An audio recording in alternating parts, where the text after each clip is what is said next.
बिस्मिल्लाहिर्रहमानिर्रहीम। प्यारे बहन भाइयों, अस्सलामु अलैकुम वरहमतुल्लाहि वबरकातुहू।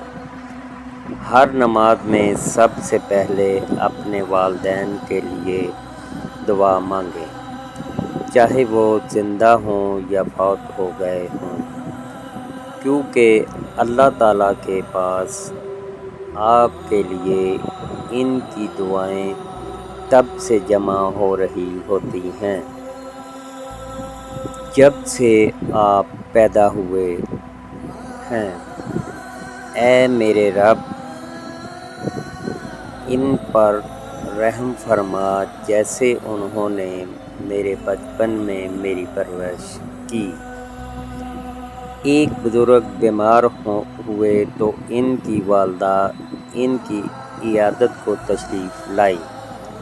वो बुज़ुर्ग अपनी वालिदा की आमद का सुनकर हशाश बशाश होकर उठे और वालिदा के सर का और पाँव का बोसा लिया। अपनी हालत का अदराक इनको ना होने दिया और नहायत चुस्ती की हालत में बैठकर वालिदा से बातचीत करते रहे, मगर यूँ ही वालिदा घर से रुखसत हुई, ये तकलीफ़ की वजह से बिस्तर पर गिर पड़े और इन पर गशी तारी हो गई।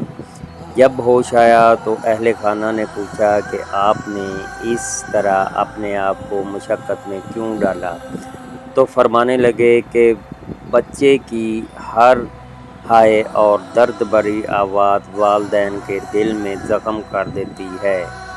मैं अपनी वालिदा को इस अज़ाब से नहीं गुजारना चाहता था। शायद आपके वालिदैन ने आपकी तवक्कुआत को पूरा ना किया हो, मगर यकीन करें इनके पास जो भी था उन्होंने वो सब आप पर लुटा दिया है।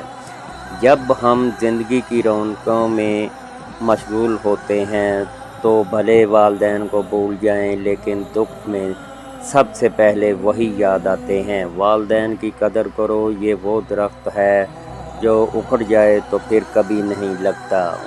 उनकी खिदमत करके दुआओं के फल समेट लो। माँ ज़िंदगी की तारीक राहों में रोशनी का मीनारा है और बाप ठोकरों से बचाने वाला मजबूत सहारा है।